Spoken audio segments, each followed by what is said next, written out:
పల్లెటూరులో ఉండే చిన్నపిల్లల నుంచి ముసలి వాళ్ళ వరకు ఎంతో బలంగా ఉంటారు. వాళ్ళు తినే తిండో, వాళ్ళు పాటించే సంస్కృతి సాంప్రదాయాలు తెలీదు.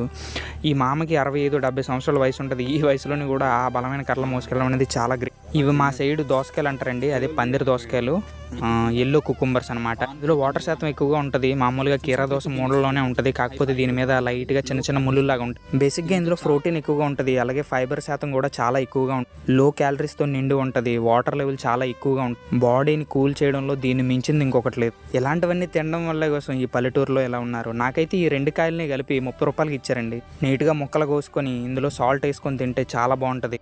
పండు ముగ్గిన తర్వాత ఇందులోని పంచదార వేసుకొని తింటాం, అది ఇంకా మంచిది.